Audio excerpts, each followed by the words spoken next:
नमस्कार, नमस्ते Phaltan YouTube channel मध्ये मी राजकुमार गोपने आपलं स्वागत करतो। जिल्हा परिषद आणि पंचायत समितींच्या निवडणुकांची रणधुमाळी आता संपलेली असतानाच फलटण तालुक्यातील 102 ग्रामपंचायतींचा धुरळा आगामी काही दिवसांमध्ये आता उडणार आहे।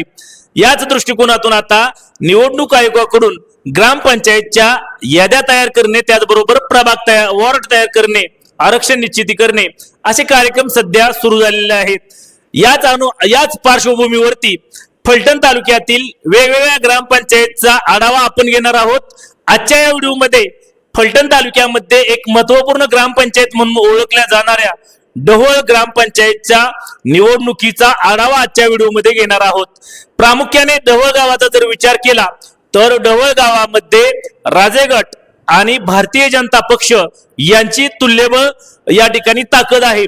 त्याबरोबरच गावामध्ये राष्ट्रवादी काँग्रेसची ही निर्णायक ताकद असून त्या खालोखाल या ठिकाणी राष्ट्रीय समाज पक्ष आणि राष्ट्रीय काँग्रेसचे कार्यकर्ते गावामध्ये कार्यरत आहेत।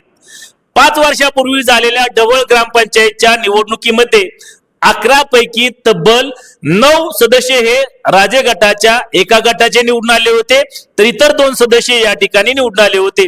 2800 मतदान संख्या असलेल्या ढवळ ग्रामपंचायतला सध्या सर्वसाधारण सरपंच पदाचे आरक्षण निश्चित झालेले आहे। गेल्या 5 वर्षात संपूर्ण 5 वर्ष अंकुशराव लोखंडे यांनी या ठिकाणी सरपंच म्हणून उत्कृष्टरित्या कामगिरी बजावलेली असतानाच आता आगामी काळामध्ये या ग्रामपंचायत वरती सत्तेसाठी तुल्यबळ सामना या ठिकाणी होणार असल्याचे संकेत मिळत आहेत। कारण नुकत्याच झालेल्या जिल्हा परिषदच्या निवडणुकीमध्ये ढवळ गावचे सुपुत्र आणि ढवळ ग्रामपंचायतचे माजी सरपंच विष्णुपंत लोखंडे हे सातारा जिल्हा परिषदेवरती निवडून गेलेले आहेत। यामुळे आता ढवळ ग्रामपंचायतच्या सत्तेसाठी जिल्हा परिषद सदस्य विष्णुपंत लोखंडे आणि फलटण कृषी उत्पन्न बाजार समितीचे संचालक सचिन लोखंडे यांच्या दोघांचीही प्रतिष्ठा पणाला लागणार आहे। ढवळ गावामध्ये महाराष्ट्र केसरी पैलवान बापूराव लोखंडे यांचा एक राजे गट आहे, तर सरपंच अंकुशराव लोखंडे यांचा एक राजे गट आहे। याबरोबरच गावामध्ये भारतीय जनता पक्ष त्याचबरोबर राष्ट्रवादी काँग्रेस यांचाही गट सक्रिय आहे। आता सध्या या ठिकाणी इच्छुकांनी मोर्चेबांधणी सुरू केली आहे। गावामध्ये आता निवडणुकीच्या अनुषंगाने जोरदार चर्चा रंगत असतानाच राष्ट्रवादी काँग्रेस पक्षाकडूनही आता पैलवान आप्पा लोखंडे पुन्हा एकदा जे माजी सरपंच आहेत पुन्हा एकदा रिंगणात उतरण्याच्या दृष्टिकोनातून तयार करत आहेत। संपूर्ण राष्ट्रवादी काँग्रेसचा पॅनल आपण उभा करणार असल्याचं त्यांनी या ठिकाणी नमस्ते फलटणशी बोलताना स्पष्ट केलेलं आहे।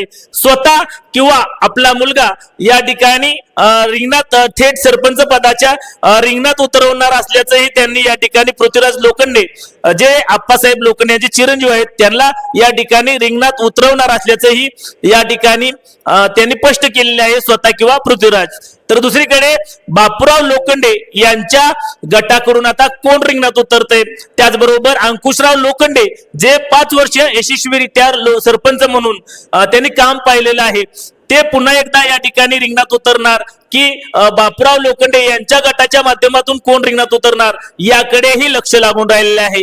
माजी सैनिक काशीनाथ लोखंडे यांनीही आपण रिंगणात उतरणार असल्याचं स्पष्ट केलेलं आहे। याबरोबरच काही अपक्ष लोखंडे बांधवही या ठिकाणी रिंगणात उतरणार असल्याचं या ठिकाणी नमस्ते फलटणशी बोलताना सांगितलेले आहे। ढवळ ग्रामपंचायतच्या 11 सदस्य संख्येमध्ये 3 सदस्य हे अनुसूचित जातीसाठी राखीव आहेत, तर ओबीसी साठी 3 जागा राखीव आहेत, तर उर्वरित जागा सर्वसाधारण आहेत। 11 सदस्यपैकी 6 जागा या महिलांसाठी तर 5 जागा या सर्वसाधारण आहेत। त्यामुळे आता ढवळ ग्रामपंचायतच्या या थेट सरपंच पदासाठी सर्वसाधारण जागेसाठी किती उमेदवार रिंगणात उतरणार हे आगामी काळात पाहणे महत्त्वाचंच ठरणार आहे। त्याबरोबरच तुम्हाला काय वाटतं, ढवळ ग्रामपंचायतच्या थेट सरपंच पदाच्या निवडणुकीसाठी किती उमेदवार आणि कोण कोण उमेदवार रिंगणात उतरतील हे जरूर आपल्या कमेंट्स बॉक्स मध्ये कमेंट्स करा। त्याबरोबरच चॅनल वरती नवीन असाल तर नमस्ते फलटण युट्यूब चॅनल सबस्क्राइब करा, बेल आयकॉन दाबा जेणेकरून आमचे नवनवीन व्हिडिओ लवकरात लवकर थेट तुमच्यापर्यंत पोहोचतील। आजच्या व्हिडिओमध्ये इथेच थांबण्यापूर्वी पुन्हा भेटूया नवीन ग्रामपंचायत आणि नवीन विश्लेषण यामध्ये आपण पुन्हा भेटूया। थांबूया. धन्यवाद.